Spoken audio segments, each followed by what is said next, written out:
In all your time around hockey and being a observer of other sports as well, when you go back to the WHA with Hedberg and Nilsson and all the shit and abuse they took, and then Lemieux and for a big guy, it seemed to be a factor in looking the other way. Is there some and Jordan in basketball and stuff like that? Is there something with officials themselves that maybe because they weren't exceptional athletes that they tend to identify with the guy perpetrating all these kind of things? Or do you have any philosophies on that? And before you answer that, have you heard from the league in any way? No, I haven't heard from the league.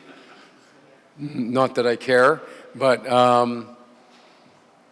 for me, it's look, as an opposition coach, you target key players, and that's what you do, and you figure out where you can negate them, where you can discourage them, and that's your job. But as a coach who has an elite player, your job is to protect that player. And I've always, and not in a derogatory manner, but I've always considered referees just to be wallpaper, and they're just part of the fabric of the game. And for me, I also feel like my job is to protect my players. That's my job. And when I feel like a player isn't being able to exploit his skills legally, then I get mad. And it's no different than what they did to Zubov or what they did to Modano or any of these guys. It's the same feeling I have, is that that's my job. And it meant, I meant nothing derogatory towards the referees at all, but my job is to make sure that I protect my players in a proper manner.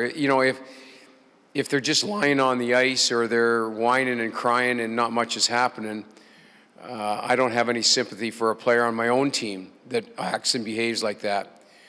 But when I believe that the player is trying to fight through what I see, then I got to protect him, and that's what I did. So when you're on the other side and you're trying to make somebody else's life miserable, do you ever feel bad about it? Bad, so sad? Well, but I think it's when you're looking at players like Connor or other players like that, it's not, are you going to try to stop him? It's where do you stop him? And Connor's a very unique player in that you can't stop him at the puck. Where you stop him is before he gets involved in the play. And that's the part that bothers me. And you can't catch everything and you can't see everything because a lot of what happens is way behind the play. And I just feel like that's my job, is to allow my best players to play, and I've got to do that. And what I see is an inability for an elite player to get up into the play, and not like he's not trying. If it's another player who's falling down or acting or whatever, that's a whole different story. I don't have, like I said, I don't have any sympathy for my own player doing that, but this is a little bit different, and so I spoke out about it.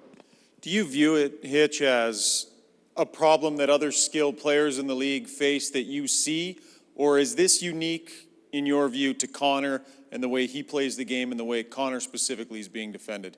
I think it's unique to Connor. I know, having coached against other elite players, where trigger points are that you try to get them off their game. Connor's is in a unique situation because he comes from behind the play so much. And, his is, usually it's at the point of attack that you want to interrupt the player. His is well behind the attack, or sometimes well ahead of it, mostly well behind it. And, if I was the opposition, I'd be trying to do the same thing, quite frankly. But like I said, he's my player, and I owe it to him. That's my thoughts. Is it a more difficult stance to take with, penalties are the same, but offense is up in the NHL?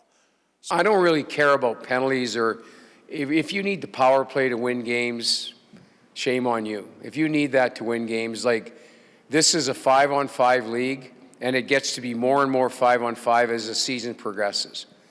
And to me, it's more being involved in a closer manner on the 5-on-5 part of hockey. I don't care about, we don't need the power play to win hockey games. We don't need to go on the power play to win hockey games. We need a chance for our players to participate in the actual shift. That's what I'm fighting for. Do you see, I mean, not that anybody needs to speak for the officials, but the other side of the argument could be that in an effort to create offense, at times refs let them get away with certain things, that it's kind of a two-way street, and there's some that they don't call, and if they called everything, it would just be a constant parade. Look, the refs do a hell of a job. And a lot of the refs that I know aren't in the league anymore. That's how long I've been in the league. But they can't see, it's hard to see where the foul is taking place with a player like Connor. It's easier with other players. You have to really be looking well behind the play to see what's going on. And that's hard to do, really hard to do. And they do a hell of a job. It's an unbelievable task they have. But I'm not complaining about the referees. I'm just saying he's my player. I want him to excel. I want him to partake in the game, the shift that's going on, and I want it to be a fair fight. That's all I'm saying. Ken, can you maybe take us down to ice level about in-game conversations or seeds you might try to plant with officials? And I guess a follow-up to that would be, has the nature of those conversations changed from the one official world to the two referee world? Well, what used to work 10 years ago doesn't work anymore. We used to count. We got 5, they got 0. Come on, what's going on? They're too smart now.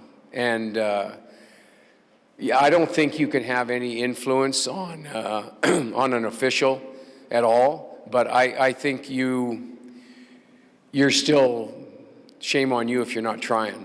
I mean, you're trying everything you can to help them or to help your team. And if you can get them to at least look at things that you think are going on, you're going to try it sometimes.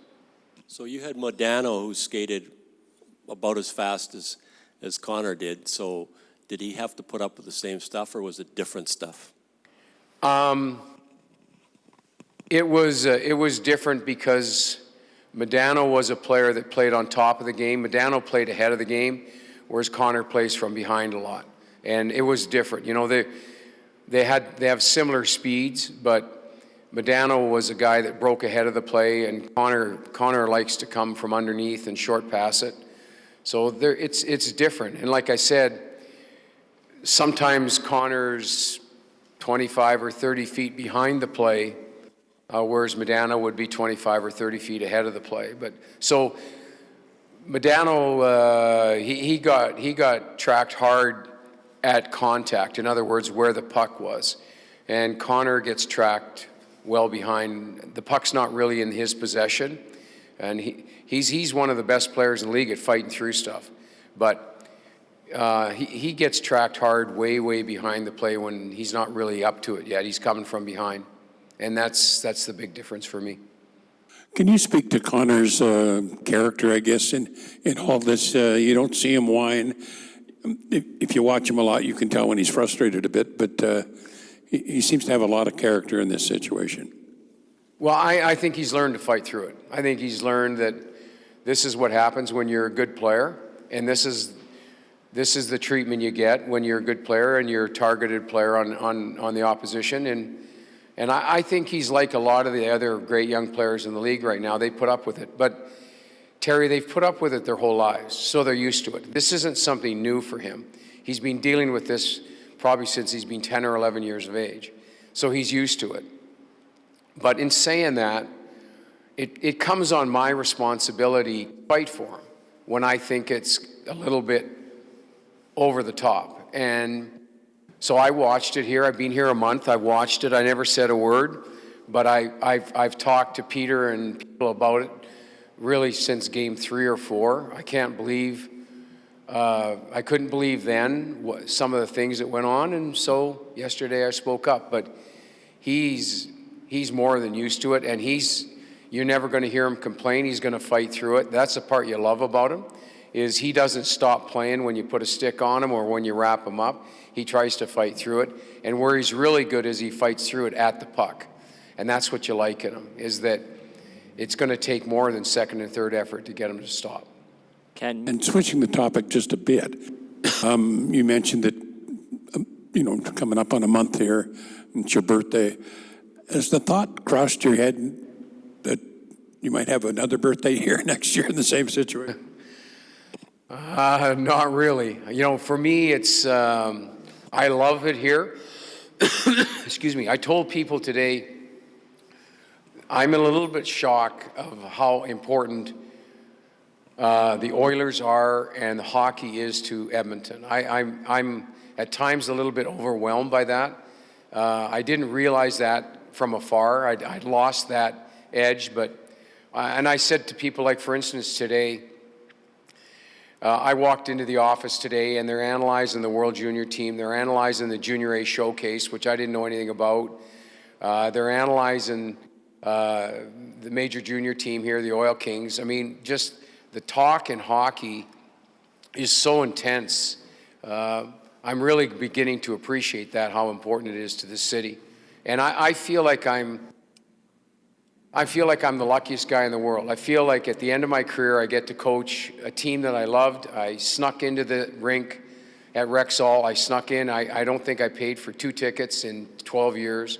And I feel like the luckiest guy to get to stand behind the bench here. And for me, do I want it to end? No, I don't want it to end. But I got to do my job. I got to be good at what I'm doing, and I got to keep this team going.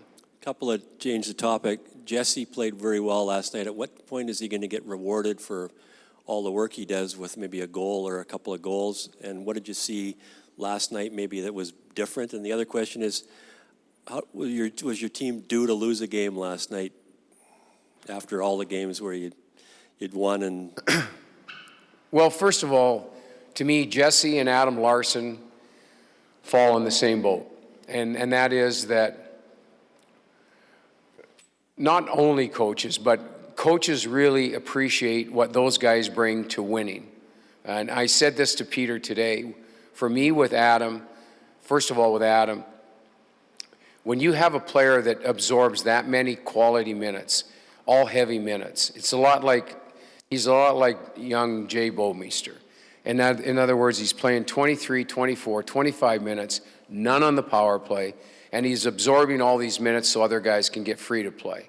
And that's a coach's dream, because you can use matchups that are really to your advantage because you got this guy that can absorb all these heavy minutes.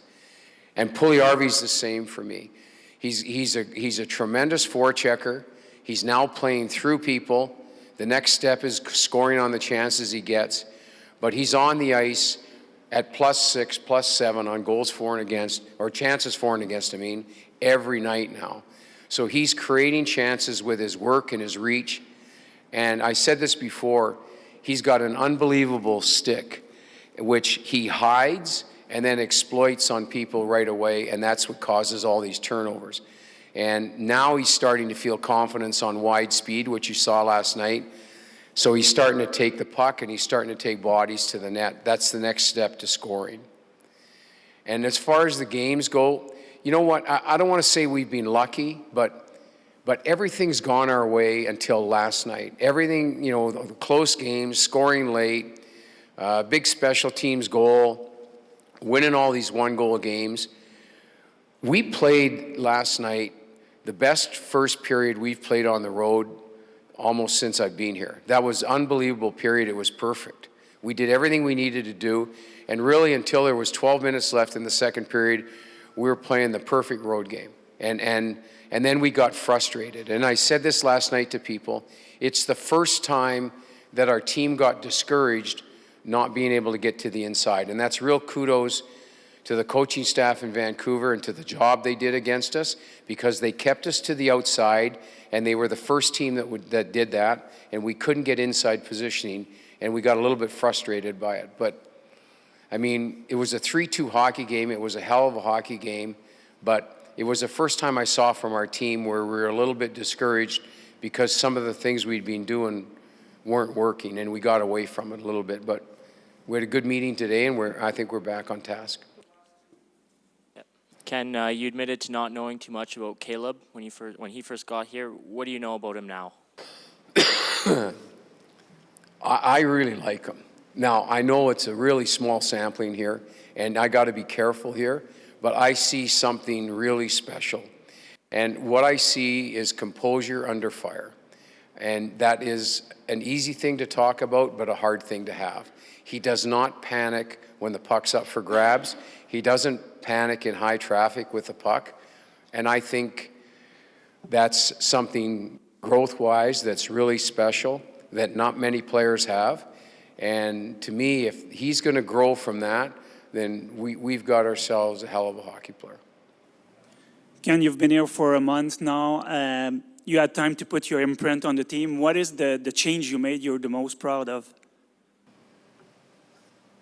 I would say this, the players have embraced coaching. That's the thing that I'm proudest of, is the kickback or the pushback from the players has been zero. And they've embraced coaching. And I haven't tiptoed around it. I told them we don't have time, we don't have practices. I'm so looking forward to having a couple of hockey practices to really start to drill down on things that we've only been able to show on video. But I love the fact that the players have embraced coaching. And by doing that, we're getting better every day. And that's what's really important for me. But without that, without the leaders demanding that everybody accepts, because the method I'm using is very direct. I mean, I've got through the get to know you phase, and it's been very direct in trying to be in a positive way. But when I ask for change, they've given it to me, and that's a real respect that I appreciate a lot, and I think the coaches do too.